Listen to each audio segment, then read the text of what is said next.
Well, we do appreciate everybody being here, and it's always so exciting to get to have a fun topic like that. And so let's get going. What do you say there, Sandy? Yeah, absolutely. So, like I said, there's the chat feature. You guys are hopping in there, so thank you so much. We have somebody from Tennessee as well. We're going to be talking about fundraising outside of big events today. So, something that is on everyone's mind. How do you do it? How do you keep it easy? And how do you raise a lot of money with it? So, we are I'll let everybody introduce themselves, but we are HGA Fundraising, and here helping nonprofits raise money with the most profitable auction items in fundraising. So, I'm Sandy. I'm one of the consultants here at HGA Fundraising. Get to talk to nonprofits every day and help them come up with some strategies. So, Jason, you want to Yeah, introduce so my yourself? name's Everybody Jason knows Ledlow. I'm Jason. one of the co-founders of HGA Fundraising, and so I'm the one that gets to do the free coaching, and I get to hang out with Sandy and Tim and the whole team here at HGA, and hopefully help you guys come up with some great information.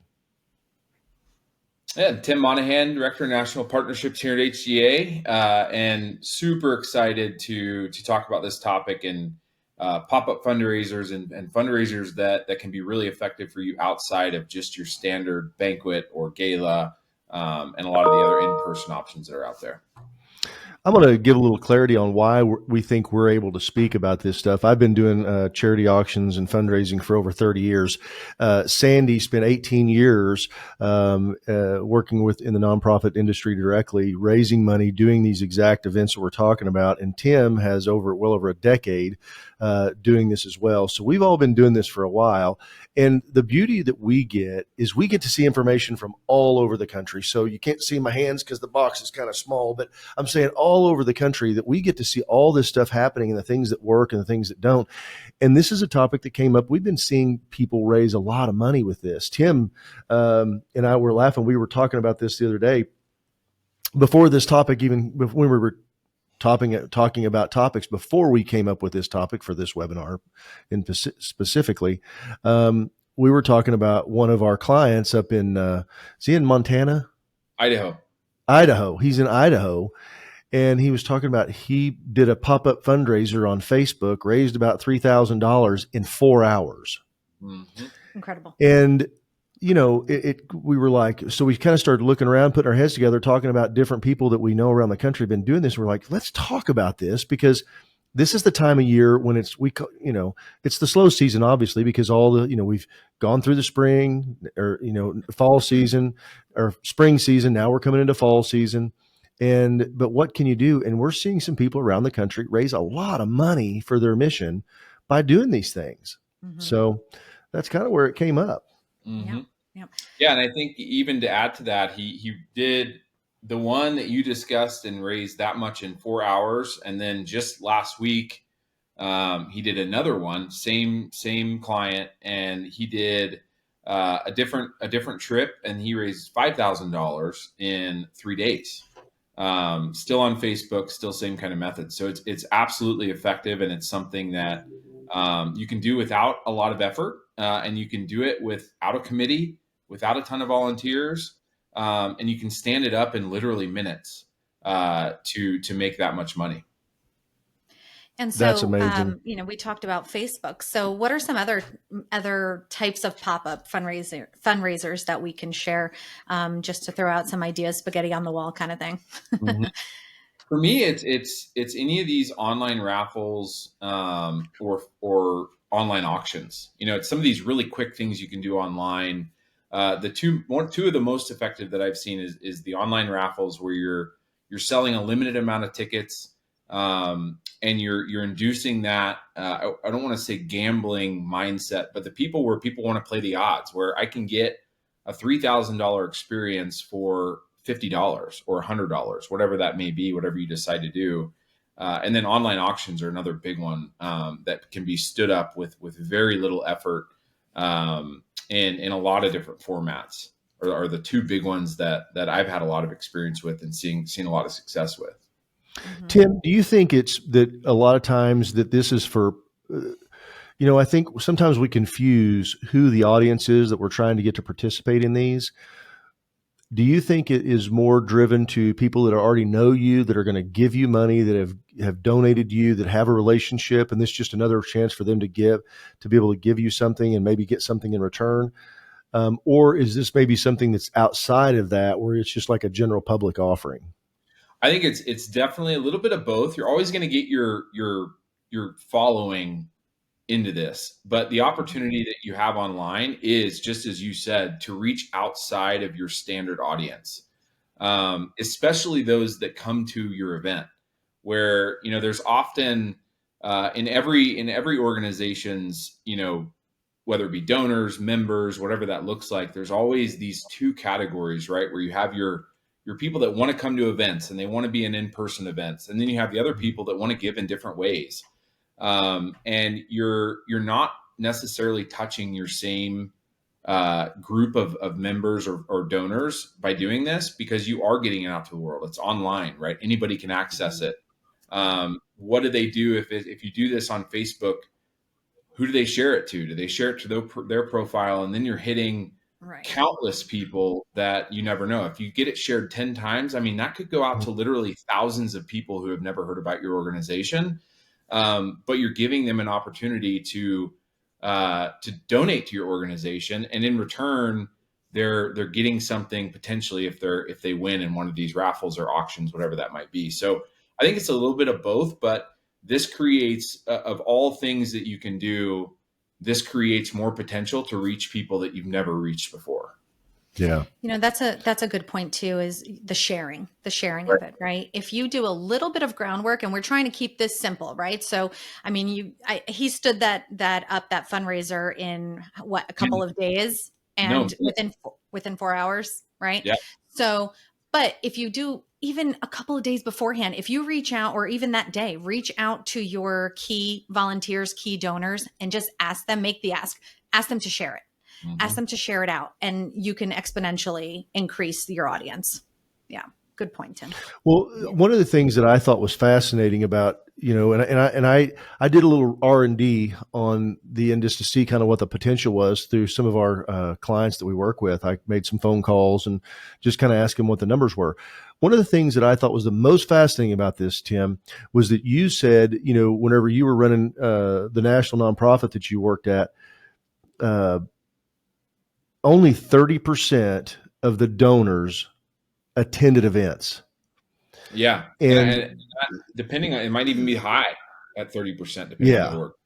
Well, I did I called around because I just kind of wanted to see what the trend was. And I got anywhere from about, 30 to 60% that would attend, that were attending events. And they said, well, that's kind of, because like one organization, they did like 5 events a year. So they had more that came to one of those events. Some of them crossed over, but that was kind of the thing. But that was the only one person had that many. Everybody else was like, well, yeah, we've got 2,500 donors, but only 300 come to our gala. Mm-hmm. And when you start thinking about this opportunity, other than sending them an email and saying, click here to donate, or sending a letter, how's a way that we can extract, for the lack of a better word, how can we get their engagement, them to do something? We all know that the reason people buy stuff at a charity auction, is they go to a charity auction, silent auction, because if it was just doing that, we would just say, give us money, and that's all it would be. There's a gamification that happens. And this idea of these pop-up fundraisers is just that same gamification that's going to extend into all those people that you might have never come to one of your events. They're not going to come to an event. Maybe they're out of state. They're out of the, that's just not their thing. They don't go. Maybe it's a donor that's giving you a couple of $100 here and there, $100 a year or something, because they like the cause or they saw it, but you have their information. Right. And so it's a way to engage with people that you're probably not connecting with in a different way. Yeah. And I would even add to that, where in my experience, now it was a membership organization. What that gave us was a lot of data on who comes to events, who doesn't. Mm-hmm. And an even more interesting point than we had 70% plus that were not event attendees is that converting non-event members to become event members was next to impossible.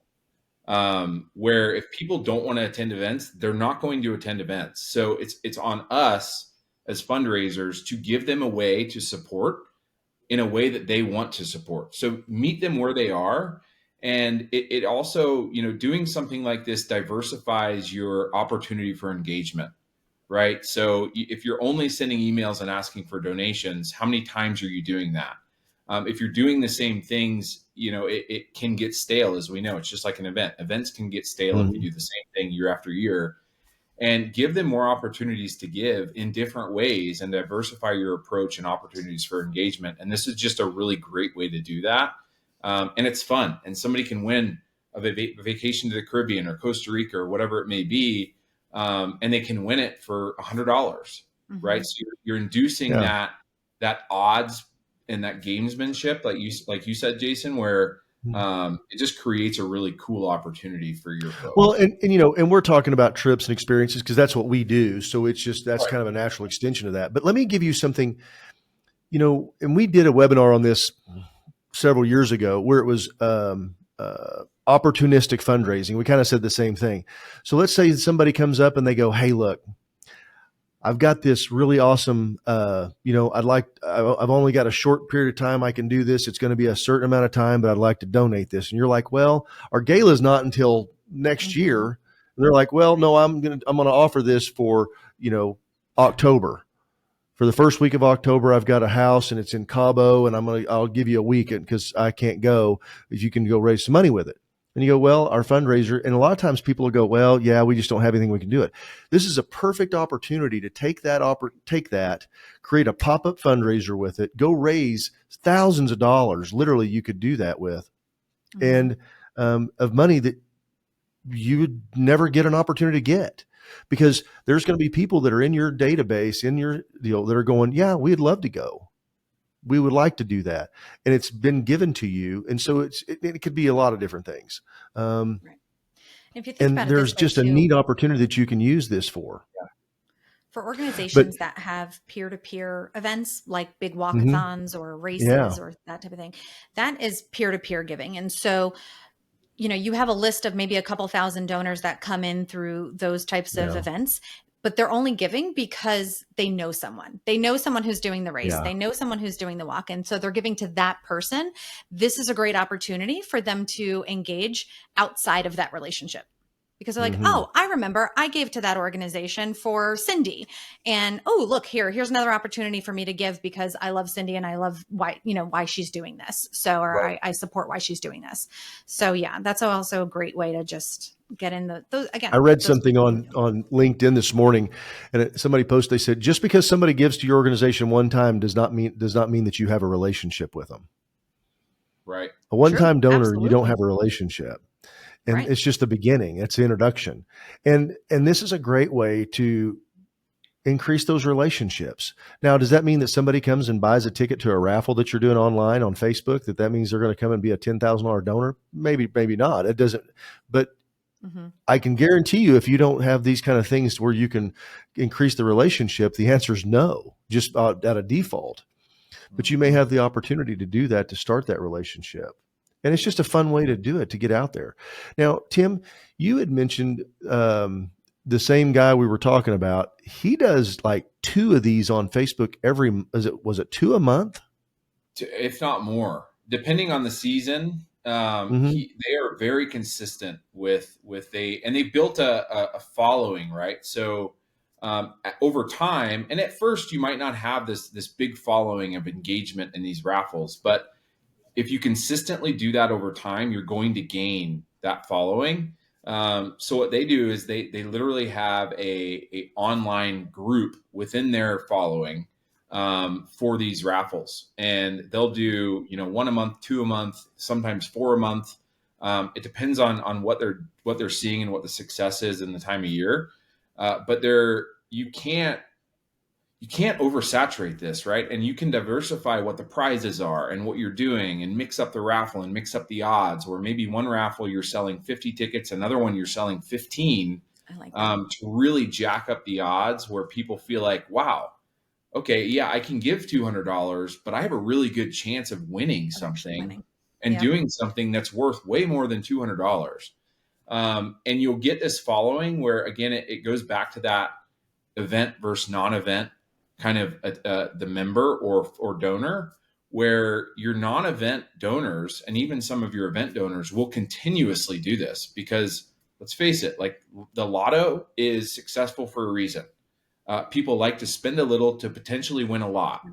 And it's the same concept with this fundraising method of give people the opportunity to give $50, to give $100, to give $200, and play with the odds of what, their odds are to win. And you will see people engage, because it's a natural thing for all of us. It's just, you're just playing with that a little bit, and you can test it, A/B test it with different things and different odds, and see what works, because every organization and every following is different. And over time, you'll build up this following for your online raffles or your pop-up fundraisers, and those same people will buy every single time. And that's what we've seen for years. Right. And so it turns into kind of a reoccurring donation without the reoccurring donation, right? You're like pushing them in a different way to make that recurring donation. Yeah. And I think, and it comes back to, and everybody on this call, I'm sure you see it.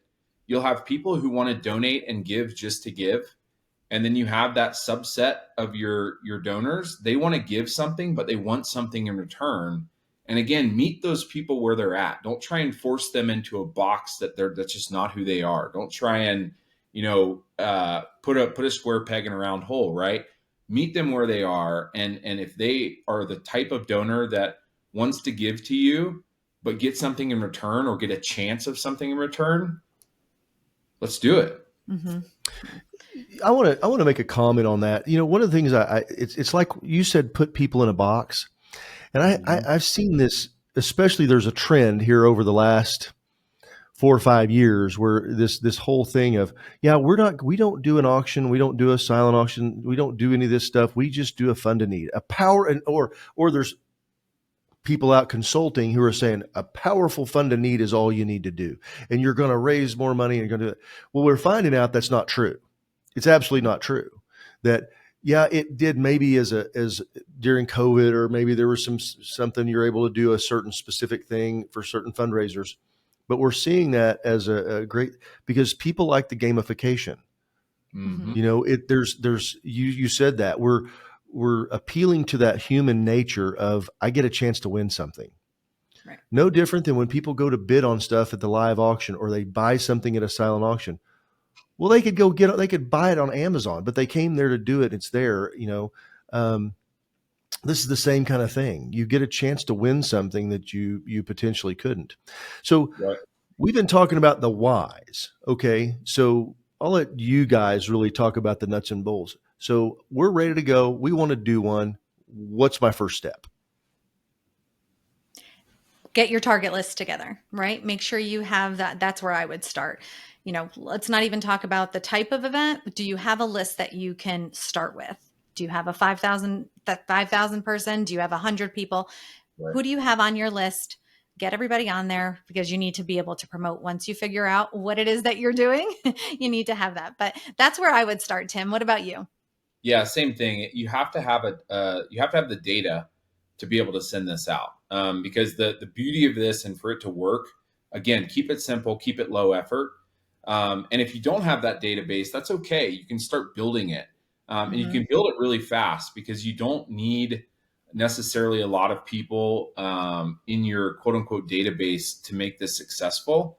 Again, if you can take advantage of shares on Facebook, if you can take advantage of if you have a group of your committee members and volunteers, and you can use them as a catalyst to get this out there, you don't need a 1,000 person list to make this successful, or 1,000 people following you on Facebook to make it successful.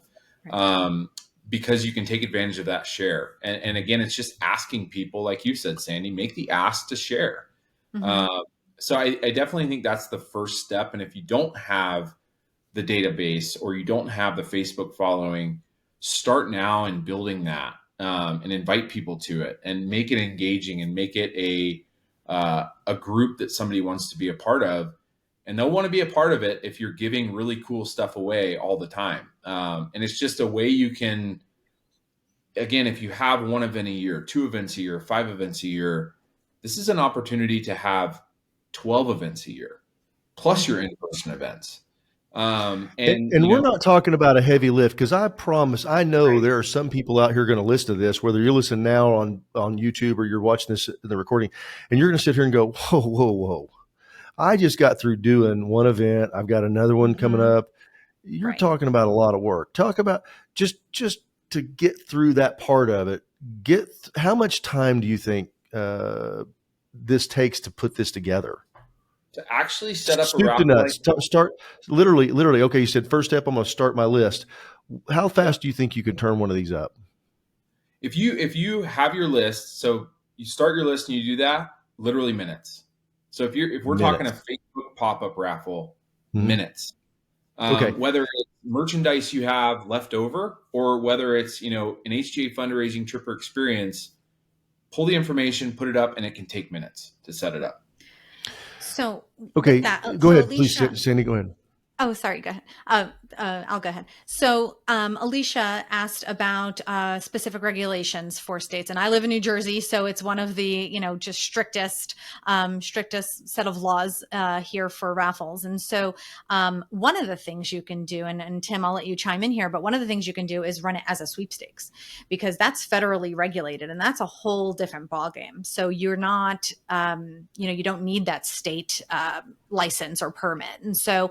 And there's platforms, there's online platforms that you can do this very easily with, and so if you have an existing relationship, if you're already using a mobile bidding app for your gala or golf tournament or such, they might have something built in, to their platform that you can use too. So we can definitely talk about that a little bit more. But Tim, what about, Yeah, I would say definitely obviously follow all regulations in your state. And as you mentioned, the raffle and gaming laws in each state vary dramatically.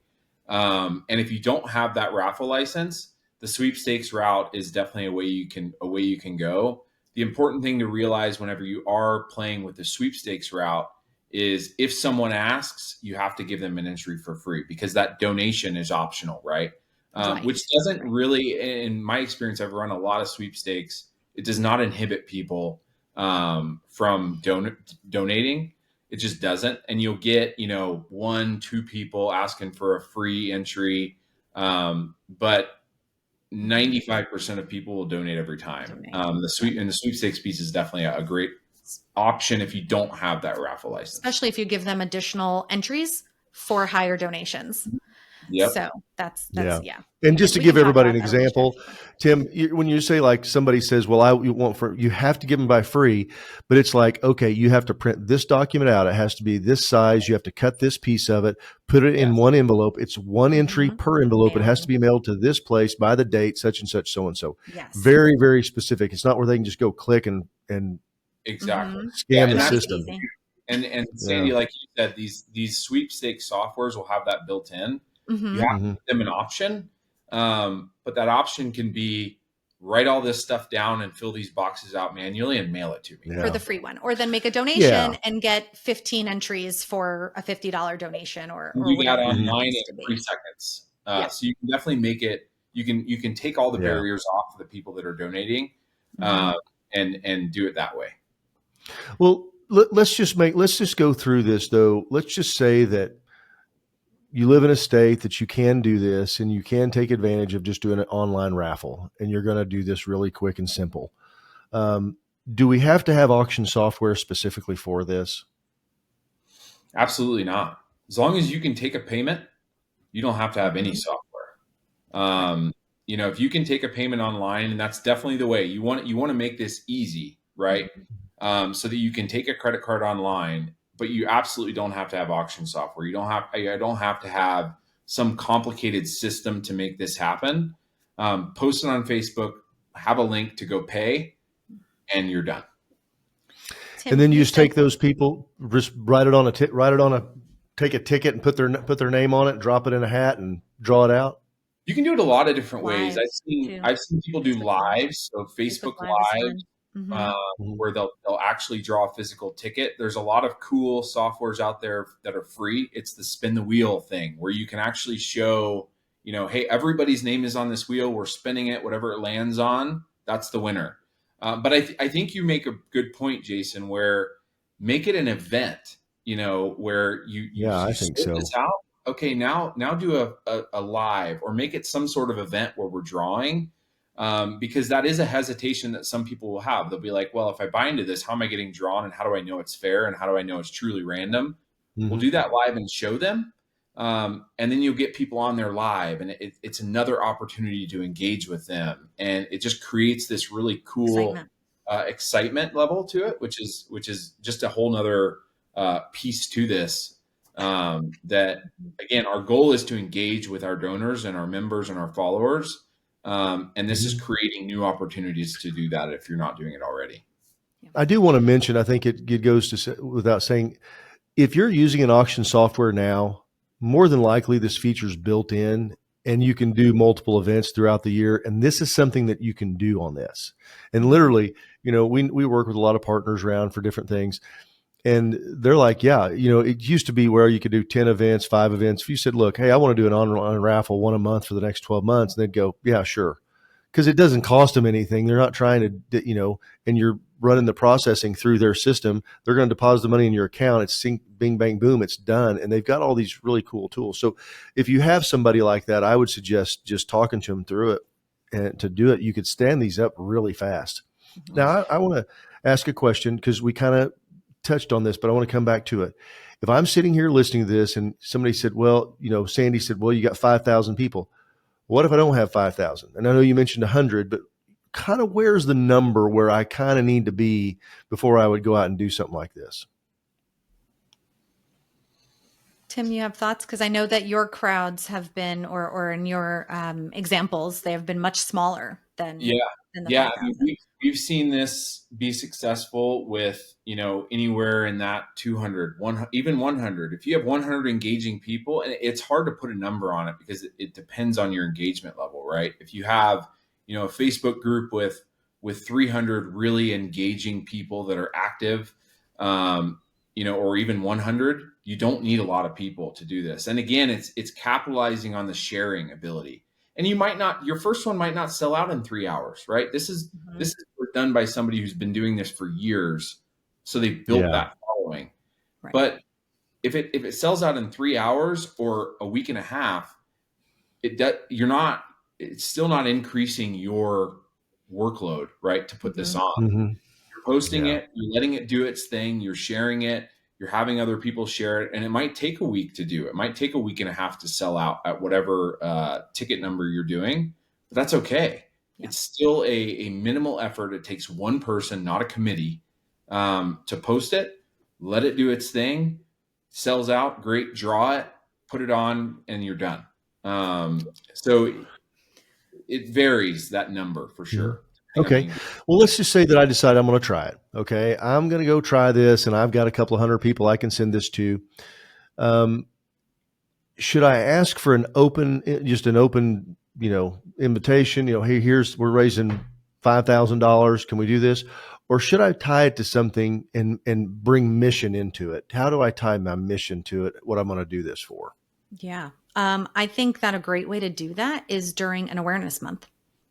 If you have an awareness month that is tied to, because, in talking about timing and when's the best time to do this, is it twice a month? Is it once a year? Is it twice a year? What's the best season to do this?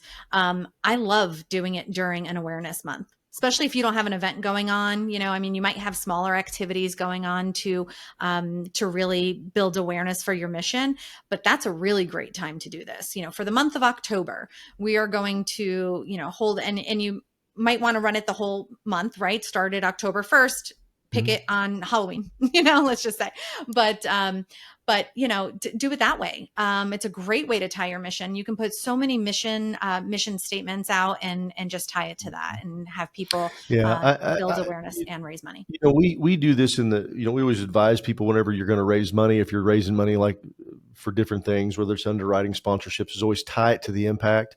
So, if you're sending kids to camp and it costs $1,000 to send a kid to camp and you're raising $5,000, say, hey, we're raising $5,000 to send 5 kids to camp. Yep. It could be something that simple. Don't overcomplicate it. Keep it simple, but let people know what the money's going to be used for. I think that's really, really important. That, hey, this is what we do.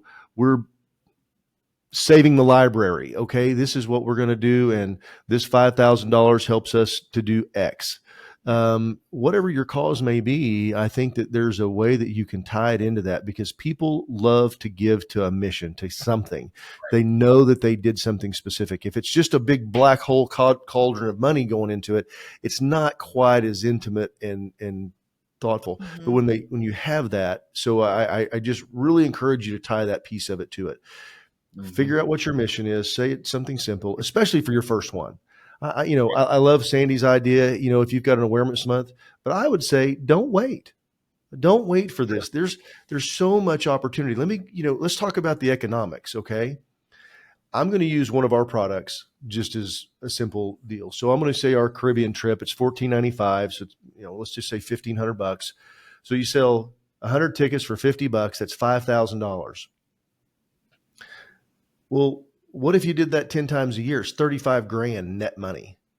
I'm saying if it's successful every time, just this one simple thing is $35,000.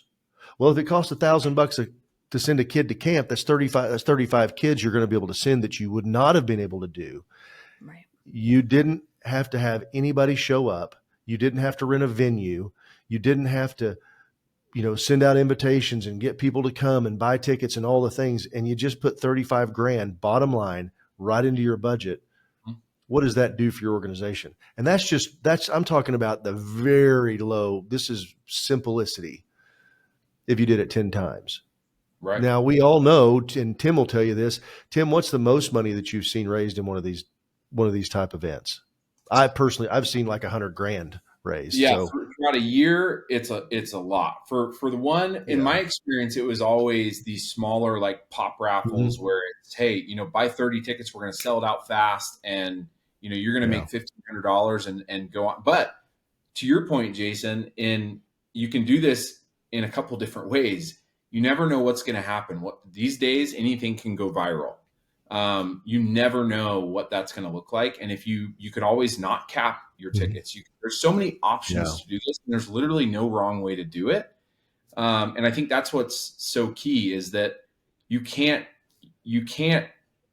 there is no wrong way. You want to do 35 tickets and sell it out fast. Great. You want to do 100 tickets at $100. Great. That works. And worst case scenario, and this is something that Jason, you and I were talking about, where worst case scenario, and you set a limit because you need to hit a number.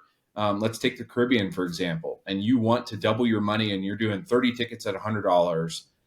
You don't get there. That's fine. Do a 50-50 split. Nobody's going to be mad if you're giving them cash. Right. And if you need to, that's exactly right.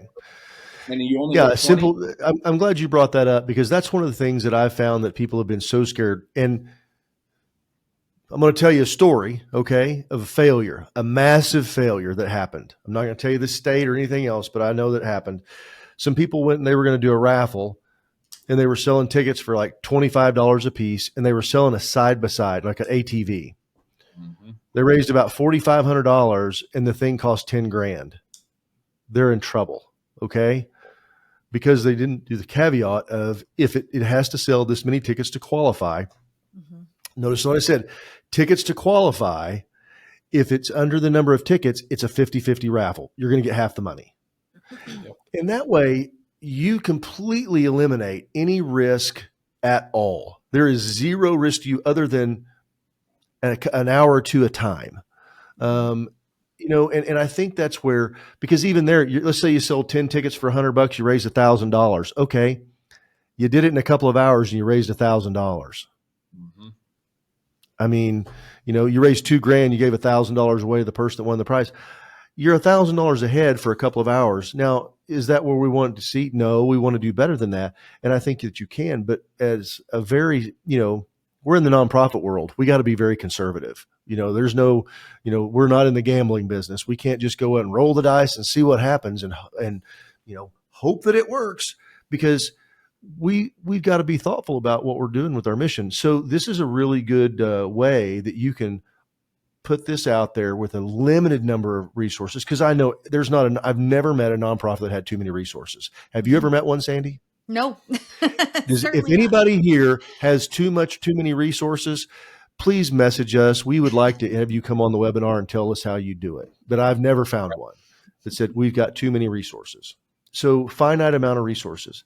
And you can gamify this in multiple ways. So would you guys mind just hitting on a few? And guys, if you have any questions about what we're talking about, please don't hesitate. Pop on here. We want to hear it. We want to take that question. How's some ways to gamify it? The first thing I thought was, if you sell 100 tickets for $100, but you're when you're like saying, I don't know, I want to make sure I get there. Well, you could sell one for 100, 3 for 250, or I'm sorry, let's make it simple. One for $50, but you could sell 3 tickets for 100. Now, is that going to lower your total amount done? Yes, it will. However, if you do the math, it comes out you still raise $87.50 if everybody does it, or something like that. Or I'm sorry, it'd be $43.50. You're going to raise a significant amount of money in a very short, easy amount of time, and test it out and see what goes on. Mm-hmm. Especially if you have a small group. If you have a very small group of people, but guess what? They want you to succeed. That's why they're in your group. Yeah. Mm-hmm. Yeah, and I was just talking to one of our team members about this the other day. It's how do we increase the perceived odds of this? And again, I think a really important part, especially on the Facebook raffle piece, is you're inciting that odds behavior, and you're wanting it to be, the odds are in their favor. And by doing that, get 3 for 150, get 3 for 100, whatever that might be. You're giving them more tickets, which is perceived better odds, even though it's not necessarily, because probably everybody's going to take advantage of that if you put it out there.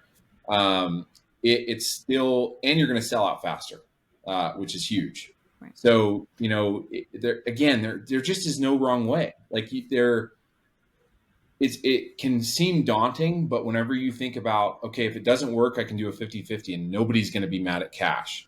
I can do these different things, and you don't be afraid to change it up and try things, because you cannot mess this up. Mm-hmm. So I think that's kind of the, go ahead, Sandy. Sorry. No, I was just going to say, we have a question about the 50-50 and how that works. And so, Bobby Lynn, what you would do is, whatever the pot winds up being, say it's $8,000, the winner would get $4,000.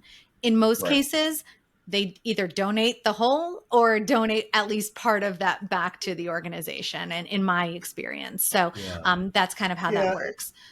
But the idea is, let's just say that you're trying to raise $5,000, and we said, okay, let's just use that very specific situation. So we said, okay, we're going to sell 50 tickets. The winner's going to get a trip to the Caribbean. Okay. The qualification is 25 tickets. We have to sell 25. Less than 25, we're going to do a 50-50. Mm-hmm. Because at 25 tickets, you've made, $2,500. Let's say it's 50 tickets for $100 or something like that. Mm-hmm. That's your qualification number. Or you do 100 tickets, doesn't matter. And you say, okay, this we're going to give away the prize. We're going to make $1,000, but below that, we're going to do a 50-50. It's kind of the math thing. You got to kind of have to weigh it and say, okay, how do we want to do that? But then you just sit there and say, hey, this didn't qualify, but guess what? Congratulations, you just won $1,250 or $1,000. Right. And like Sandy said, now I wouldn't count on this. But be prepared to give the money back. yeah. But in most cases, don't just sit there and go, well, I hope that. Do you want to give that money back? Right. Do you want to make a donation? Right. Like, we have to have them give the money back. Yeah. Because once you do this once and people see that it goes, and then you celebrate it. I think this is the thing, is you celebrate the win. Congratulations to Sandy. We did a raffle. It wound up being a 50-50. She won $1,000. We made $1,000. Congratulations. We're going to send a kid to camp. Yep. Then the next week, hey, this was so great. We got to send a kid to camp. We're going to try to send 5 kids to camp. We're going to raise $5,000. And all of a sudden, people see that this is a real thing, and you start building a little momentum. Yeah. And that's why, we're seeing, I'm not suggesting do one a week, but we're seeing people do this a couple times a month, one a month. I mean, if you just did 10 of them at 10, the potential you raise $35,000 in that simple, very simple model we talked about. Mm-hmm. Mm-hmm. That's amazing. That is amazing that you're going to be able to raise $35,000 for your mission. And the beauty of it is you're going to raise awareness. And if you're sharing this, you're going to have new people added to your list because they came on, they didn't know anything about it, but because somebody else shared it, then all of a sudden you start expanding your base. And people that have been giving you $100 a month, they wind up giving you $500, or I mean $100 a year. They give you $500 a year because You you gamified signed it. up. Yep, they have Hey, a I got a question. I just, this is an idea I just had, and this is just random. What would y'all think about if we were doing a campaign to sign people up for a monthly giving and we gave away a prize like that? If we said, hey, we're going to do a monthly giving campaign, we're going to get people to sign up, and everybody that signs up is going to be entered into a raffle. We're going to do a Yeah. drawing for something. Yep, absolutely. It's a great idea. Mm-hmm. And that's a great way to Wow. I love that. do things that, you might have items left over from your event that you had. You might have there's Mm-hmm. so many opportunities to do things like that. But Local that's such a experience. Yeah. perfect way. Is this the same concept can be used to get somebody to take action, to take the action you want them to take. And in Mhm. return, they have a chance to win something. Right. I think it's a great idea. And I'd go back to real quick on the 50-50 piece. Jason, you mentioned something that I think is really, really important, where if you don't hit your target, whatever you set, $2,500, $3,000 is your minimum, and you do that 50-50 split, do an event, still draw somebody live, still do your wheel draw, whatever that is, Mm-hmm. and make it an event, because somebody's going to win $1,000, $500, whatever that may be in cash of whatever split you made gross. Turn it into a win, because it's going to be a win for somebody. Mm-hmm. Again, nobody's going to be mad that you raised 1,000 gross and they're going to come out of it with $500. Nobody's going to be mad about that. Yeah. No, and it gives you a chance to celebrate it. Lets people see what was going on. I didn't know. I wish I'd have known about that raffle. And this is the thing: there will be people going, "I wish I'd have known. How did I miss that?" Well, I said we sent you an email. Well, Yep. you sure did. I'm going to pay attention next time. Don't worry, we'll have one I'm next just time. telling you this. This is one of those things that I don't know what all could come out of it. I'm not going to try to do it, but Tim and Sandy have seen it personally Mm-hmm. generate not only thousands of dollars in revenue for the nonprofit, but also an awareness and people coming in that never would have ever even known you existed. Exactly. Right. Yep. And you will gain a following for this. I can promise you, whenever you're charging somebody $50 or $100 with a chance to win $1,000 cash if you don't make your minimum, or a trip to the Caribbean, or whatever you're doing, you will start to gain traction. And it's just, I think it's really important to, if you set a $2,000 minimum and you don't quite get there and you do a 50-50 split, don't get discouraged and stay consistent with this. You might not have a one-hit wonder. First time you do this, you raise $20,000, whatever it might be. It might take time, but be consistent with this, and you will gain a following for your pop-up raffles, so that you can do it a lot, and do it once a month, twice a month, 10 times a year, whatever that frequency you want to see, because people just naturally love to win stuff. Yeah. It's human nature. You'll never do this and not end up getting a following, as long as you're consistent, and as you're engaging with them. It will work. It's almost fail proof. What do you think the max frequency? I know we talked about our one friend up in Idaho that did. He was doing like 2 a month. Mm-hmm. What do you think's a real? I mean, let's realistic. Jameson's sharping on it, and I mean he's really going after it. But talk to us about, what do you think the actual frequency? If I've never done this before, what would be a good way to start off? Would it be bi-monthly? Would it be monthly, every other month? Tell me what you think that would be. For me, I think I would probably start at once a month with a goal, but then gauge your excitement, gauge your engagement. If you only have 100 people in your following and you're trying to build that following, maybe it's once a month, once, twice a month. But over time, you can start increasing the frequency based on the appetite of the following that you have on Facebook or whatever that is. So I don't really, don't set a necessary limit. I would set maybe a goal of saying, hey, I'm going to do one of these every month, or one of these every 2 months, and then build on it. And then over time, have a plan. Maybe it's in 2 years, I want to get to a once a month or once every 2 week frequency, and set a goal for yourself, and then do take the actions that are necessary with your Facebook group, with your email list, whatever that is, to get them used to this and to build that appetite, so that eventually you are doing, taking literally hours out of your month to raise potentially $10,000 extra a month. If you're doing one of these every 2 weeks and you're raising $5,000 a piece. That's We really have a cool. question about, are you doing these non-events on Facebook only or other social media? Absolutely other social media. Yeah. Anywhere.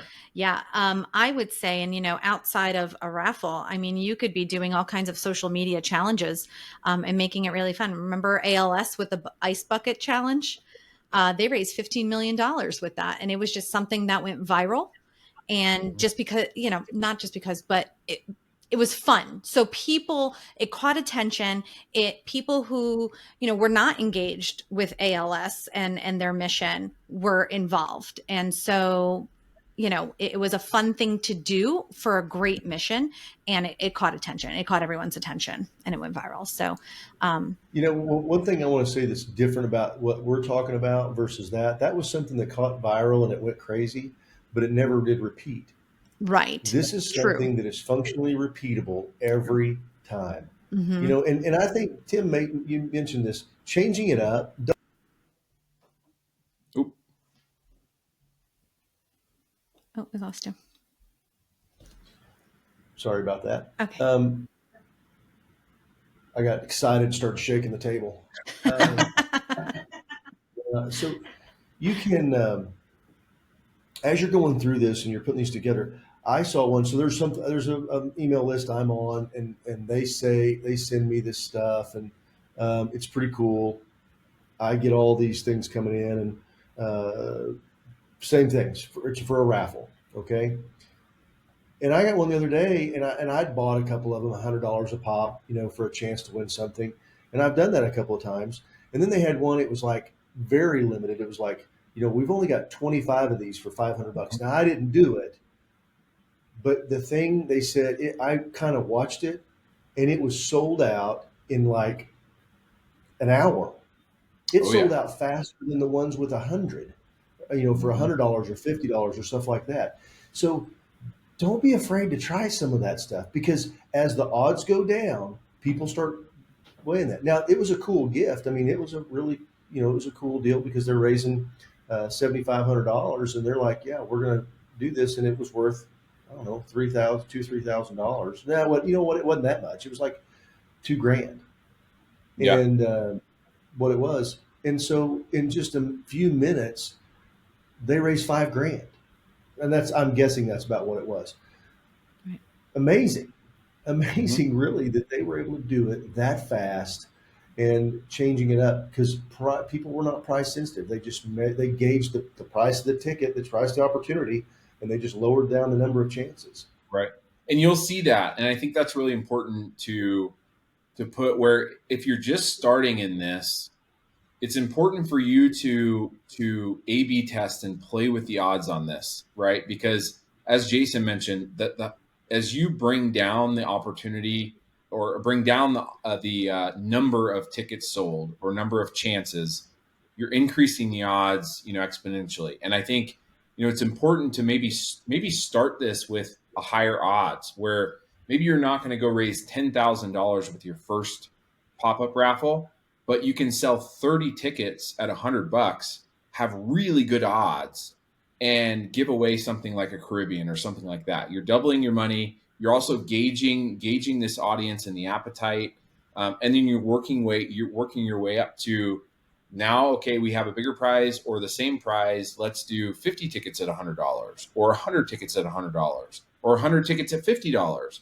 Like, you can really play with your odds, your ticket price. Within all that, you're still offering, the discounts for multiples and all these different things. So play with what that looks like, but the odds game is the key here, where you will see a linear relationship to the amount of time it takes to sell something out and the odds of winning. What other type of So prizes have you seen work, Tim? Oh man, it can be so much. I think you have to be very consistent in what the prize is. It's something that's universally wanted to appealing to any demographic, right? So I've seen, and it's got to be valuable, and it's got to be valuable to that whole demographic. So whether it be a vacation, I've seen Yeti coolers go for a lot. I've seen there's so many different things. I come from the conservation world, so there's a lot of guns and knives and stuff like that too. But I think from just a universal rule that you can kind of gauge with this is that it doesn't have to be a $2,000 item. Like you can do this with $500, $700, $800 fair market value items. Just make sure it's broadly appealing to whatever your audience may be. You said something about the silent auction. If you've got some stuff left over that maybe didn't sell, you just take it all. Let's say you have 15, 20 items. Kind of take it all, put it all together in one big basket. So we've got this huge opportunity of this. We're going to get one winner, and we're going to sell it like this. I mean, you can raise a lot of money with stuff like that. That's such a good point, Jason. Yeah, I just think that these are things that you've got. Nothing. We just talked about it. You got nothing to lose. You can put a qualifier on that. That says if we don't sell more than 20 tickets and raise $2,000, then it's going to be a 50-50 raffle because we don't, because you don't know. You're like, let's put a qualifier on it. And that's just in the fine print down at the bottom. I mean, you need to let people know, but it's not like something that you need to disclose it. But you don't sit there and go, look, if we fail, if we suck, we're going to give you half the money. Don't do that. I mean, let's talk about the mission. But I really, and we're coming up on the time crunch, but I want to hit a couple things that I think are really important. Keep your mission focused. Keep this focused on the mission, what the money's going to do. That's what's going to really motivate people, not just the prize. Sure. Right.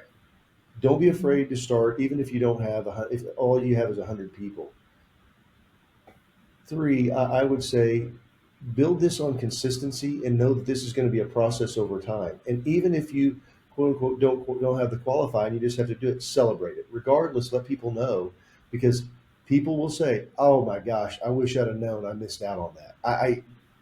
How many times do you hear people come back and after the fact they go, "Well, I wish I'd known." Well, now they know they're going to pay attention, because they see something. Right. And then finally, just go for it. Just go for it. I think that's the one thing that I just let go and go for it. And I think that you'll find, and I'm going to put my money where my mouth is here in just a second, it's going to win. Yep, it is. And the go for it piece is so key. And by going for it and by giving yourself the 50-50 split option, you cannot lose. And don't be afraid to try new things. Like I said, A, B, C, test this thing and do a lot of different things until you figure out what your audience is really wanting. Because one, you can't lose.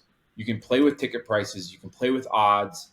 Play with, we're going to draw 3 winners for 3 different items. You have that silent auction and you have 20 items left over. You grab 5 really good ones. Grand prize is going to be 3 items, and then we're going to draw, 2 more winners. And the 2 more winners are going to get something that the fair market value is worth more than what the ticket they bought. You just can't lose. So play with those things. Play with the odds. Play with winners. And you will find results, and you will gain that following over time as long as you're consistent. All right, we've got about Sandy, 5 more. Yeah, no, I was going to say we've got about 5 more minutes. We're going to pull a winner for our giveaway, and Jason, I'll let Jason explain what we're doing with that. But if anybody has any last minute questions, we should be able to put that up on the screen. So it's if you'll text HGA to 73747. Is that right? Yeah, 73747. We're going to enter you and we're going to call one. I'm going to get a number. They're going to text to me here in just a second. So do that. We're going to get a winner. As you can see, so you've got 1 in 26 opportunities to be the winner. So playing the odds. Hey, and Courtney, if while we're waiting for this, can you just pop in our LinkedIn profiles into and maybe emails as well, and the website too, so everybody knows where to find us. And I would stress that if you ask a question and we weren't able to get to you, reach out to any one of us or give us a call. We can talk that through with different options if we weren't able to get to your question. All right, we're going to get something. Here we go. It's coming in, and Courtney's going to send it to me any second now.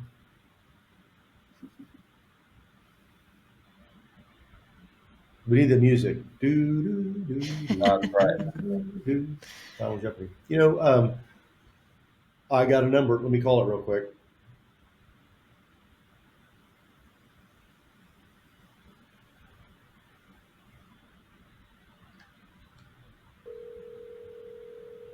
Can y'all hear it ringing? On speaker. Oh, yeah.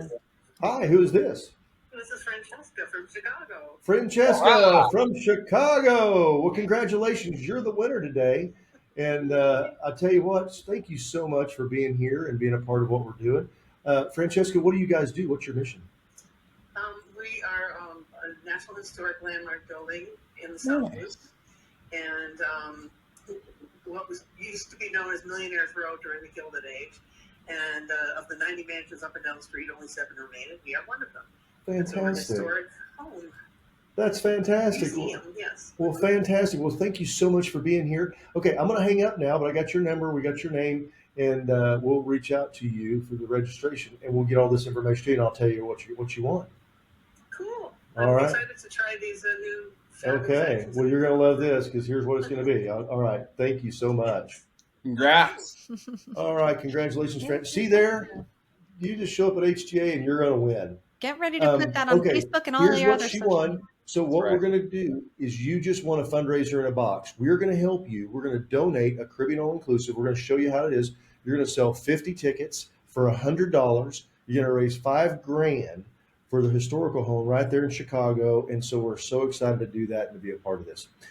Folks, thank you so much for being here. We know you got so much to do. I hope you got anything. If you got anything out of this at all, you're going to get the recording tomorrow.